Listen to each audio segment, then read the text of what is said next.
BJP Goa നേതൃത്വത്തെ സംബന്ധിച്ചിടത്തോളം സതീഷ് കനോക്കർ എന്ന നേതാവിനെ ഒഴിച്ചുകൂടാൻ കഴിയാത്തൊരു വ്യക്തിത്വമാണ്. മോർജിം എന്ന സ്ഥാനത്ത് നിന്നുള്ള ജനകീയ നേതാവ് മാത്രമല്ല, അദ്ദേഹത്തിന് അടുത്ത തവണ മുഖ്യമന്ത്രി സ്ഥാനാർത്ഥിയെ ഉയർത്തിക്കാട്ടാൻ BJP നേതൃത്വത്തിൽ തന്നെ വലിയ തോതിൽ ഒരു ശക്തമായ ധ്രുവീകരണം നടക്കുന്നുണ്ട്. പ്രമോദ് സാവന്തിനെ എതിർക്കുന്നവർ ഇദ്ദേഹത്തിന്റെ പേരാണ് ആവർത്തിച്ചു പറയുന്നത്. പക്ഷേ ഇപ്പോഴിതാ പ്രതീക്ഷയ്ക്ക് വകയില്ലാതിരിക്കുകയാണ് BJP.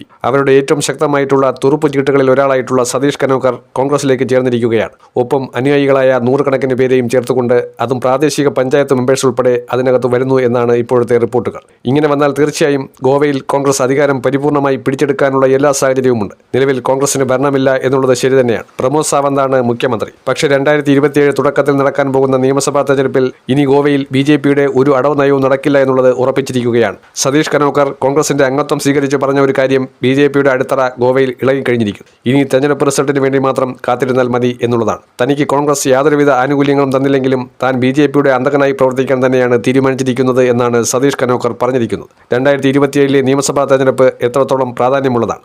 ഇത്രയേറെ ജനകീയമായ പ്രക്ഷോഭങ്ങളും ആ പ്രക്ഷോഭത്തെ തുടർന്നുണ്ടായ വിഷയങ്ങളുമൊക്കെ BJPക്ക് എങ്ങനെ തിരിച്ചടിയാകുന്നു എന്ന് വിലയിരുത്താൻ കഴിയുന്ന നിയമസഭാ തെരഞ്ഞെടുപ്പിലേക്കാണ് കാര്യങ്ങൾ നീങ്ങുന്നത്. പല സംസ്ഥാനങ്ങളും BJP അപ്രതീക്ഷിതമായി പിടിച്ചെടുത്ത ഒരു സാഹചര്യം ഇതിനു മുമ്പുണ്ട്. ബംഗാളിലും ബീഹാറിലുമൊക്കെ BJP അവരുടെ മുഖ്യമന്ത്രിമാരെ സൃഷ്ടിച്ചെടുത്തു. പക്ഷേ അവരുടെ നിലവിലെ ശക്തിദുർഗമായ ഗുജറാത്തിലും ഉത്തർപ്രദേശിലുമൊക്കെ കാലിടറുന്ന കാഴ്ചയാണ് അനുദിനം കണ്ടുകൊണ്ടിരിക്കുന്നത്. അതൊരു പുതിയ വഴിത്തിരിവിലേക്ക് മാറും എന്ന് മാത്രമല്ല, പരമ്പരാഗത ശക്തിദുർഗങ്ങളെല്ലാം തകർന്നു വീഴുമ്പോൾ അത് ദേശീയ തലത്തിൽ BJP നേതൃത്വത്തിനും സംഘപരിവാറിനും കൊടുക്കുന്ന ഒരു സന്ദേശം വളരെയധികം സ്പഷ്ടമായിരിക്കുമെന്നും വ്യക്തമാക്കുന്ന ഒരു സൂചനയിലേക്കാണ് കാര്യങ്ങൾ പോകുന്നത്. ഗോവ അതിന്റെ ഒരു തുടക്കമായി തന്നെയാണ് കണക്കാക്കേണ്ടത്. ഗോവ മാത്രമല്ല, ഹിമാചലിലും BJP നേതാക്കൾ കൂട്ടത്തോടെ കോൺഗ്രസിലേക്ക് എത്തുകയാണ്. അടുത്തതായി ഉത്തരാഖണ്ഡിൽ ഉൾപ്പെടെ ഒരു പ്രതിഭാസം എന്ന രീതിയിൽ തന്നെയാണ് കാര്യങ്ങൾ പോകുന്നത്.